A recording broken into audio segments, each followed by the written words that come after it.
Swoohoo YouTube, SwooCube here with another starter deck battle box deck tech video. Say that 5 times fast. This is a series of videos where I show off decks that I have designed to play well with the 2-player starter decks from FFG. These are awesome, awesome decks. They have a ton of replayability. They're balanced well against each other, and I have a ton of fun when I play them. So much so that I wanted to build decks for other leaders like Bossk, who we are talking about today. So without further ado, I'm going to jump right in and talk about Bossk. Bossk is a 5 resource leader that can exhaust himself to deal 1 damage to a unit with a bounty. So this deck has lots of bounties in it, also lots of bounty hunters.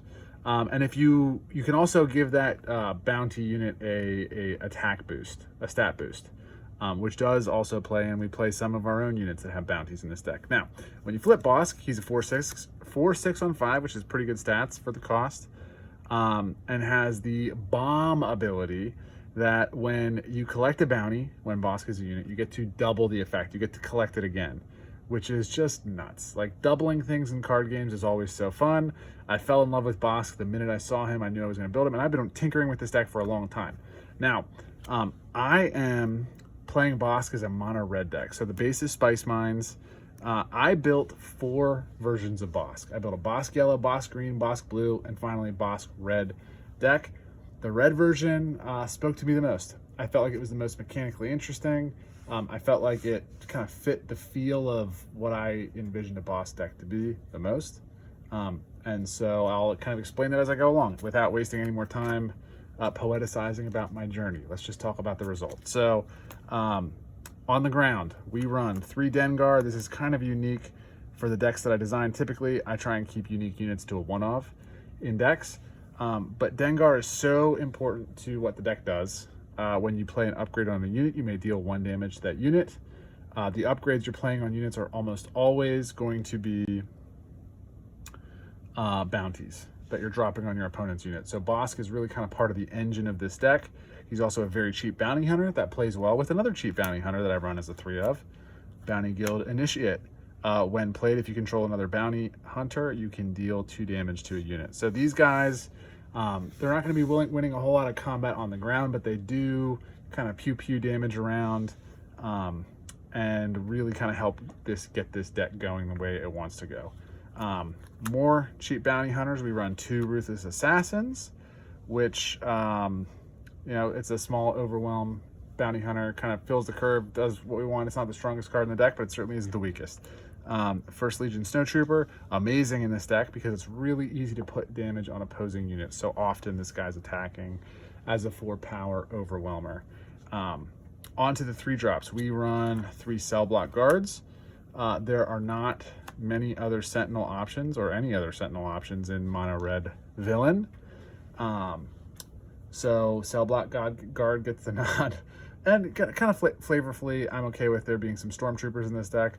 Bossk is, not opposed to working with the Empire, as we know from the movies. I also play 2 Wanted Insurgents. These are fun because they have a bounty. They're our own unit that has a bounty. So Bossk can deal a damage to it to give it, an extra attack point, which would make this a like a 5/3 attacking on 3, which is really, really strong. Got to be careful. The 2 damage can take out a Dengar or a Ruthless Assassin or a Bounty Guild Initiate. So these are risky, but they are overstated for the cost. And I really, really enjoy kind of the push-pull play of the risk reward. I find to be engaging, fun, and often worth it if you play it well. Lastly, Toro Calican. Crazy strong card in this deck. We run lots and lots of bounty hunters. They got the 6 1-drop bounty hunters, a couple other cheaper bounty hunters, and then as we go up the curve, many more bounty hunters that can just ready this guy over and over and over again. Thought about adding more copies, but I think that'd be too strong. For 4 drops, we got a couple curve fillers in a 1-off Wampa and 2 Hutt's Henchmen. But getting to kind of the juicy upper curve cards, we have 1 of Jango Fett, a total bomb in this deck, 1 Trandoshan Hunter, 1 Kersantin, 1 IG-11, and 2 Covetous Rivals. So kind of taken as a whole, a little over half of the ground units are or about half of the ground units, maybe a little more, are bounty hunters. This deck plays pretty aggressively to the board. It can kind of swarm out, and you want to jam bounty hunters, jam bounties, and just smack face. Also, lots of overwhelm here. Trandoshan Hunters, Jango Fett Wampa, the Ruthless Assassins. That plays really well with a couple cards that you'll see here in a minute. So, without further ado, we will move on to space units. There are 7 space units in the deck. Oop. Kind of jumped the gun there. I got myself all out of order. Okay. 7 space units in the deck, 1 of Rokai Gunship. That damage ping can be used in conjunction really well with Bossk's damage ping to take down bigger units. 2 unlicensed headhunters have their own bounty, very aggressively costed 3/2. 3 power for 2 resources and space is quite good, but you got to be careful because if it's exhausted when it dies, you give your opponent a chance to heal 5. This deck likes to play the aggressive game, so that's a risk. 2 Black Stun Starfighters, 1 Punishing One, and 1 Imperial Interceptor. Punishing One, absolutely fantastic in this deck. Often untaps quite a bit. It's kind of like the Millennium Falcon of Bossk land. Scary. We'll jump to the bounty package here next. I'm taking an interesting path because we're in mono red. That kind of restricts our options to play, on curve, on resource bounties. But I actually think that pretty much all the uncommon bounties in every color are worth splashing for. So I run 2 guild targets, which are just phenomenal at 0 cost in this deck. But I splash 1 top target, 1 enticing reward, and also 1 bounty hunter's quarry.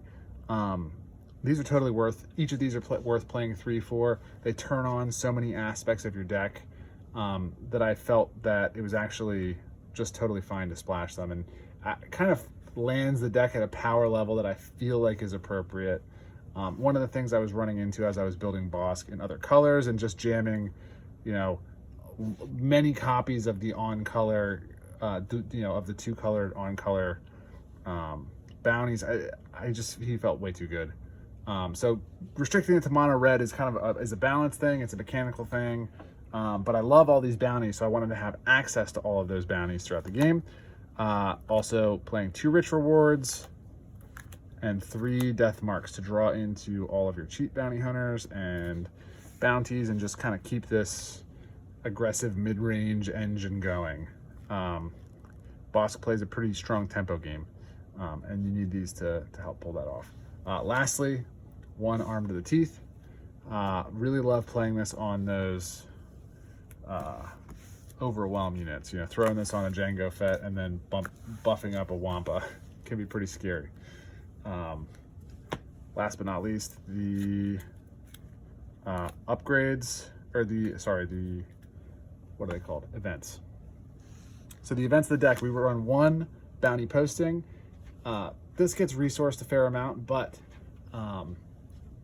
paying 3, because you have to pay the resource tax or the aspect tax, but paying 3 for a tutor that can pull out any bounty you need and give you the option to play it at any point. At 6 resources, you gain access to all of your splashes. At 5 resources, you get Death Mark, and at 3 resources, you get the guild target.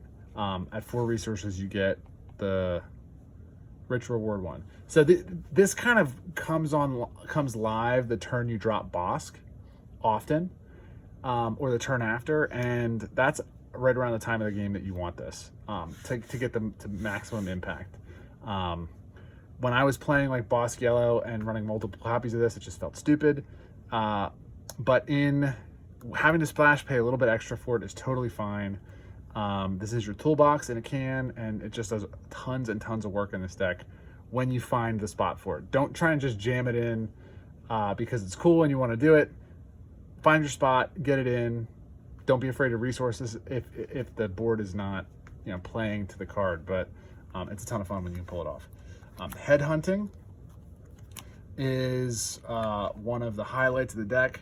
We run a ton of bounty hunters and a ton of cheap units in general, so oftentimes you do have a board that can get 3 attacks off in 1 action, which this card does. It also gives your bounty hunters an attack boost, and so specifically for those overwhelmed bounty hunters, it can be really quite scary. I feel like this is like the quintessential Bossk card.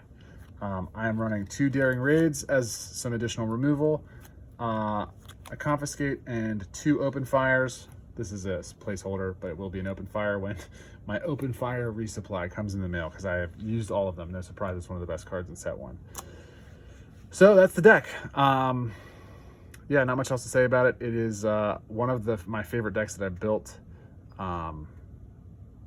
It plays a mechanically unique game. It feels like Bossk. It feels like your opponent feels like harassed and pursued all the time. And I think it's actually quite fun to play against as well. So yeah, this is a really good example of what I'm trying to accomplish, right?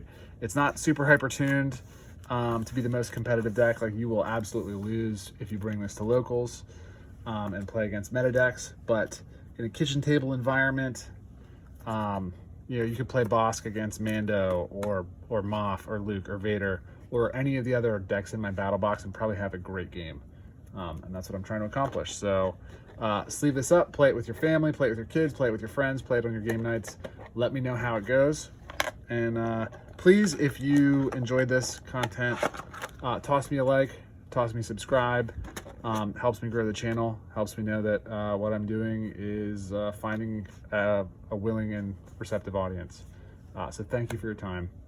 Have a great week, and I will be back soon with another deck.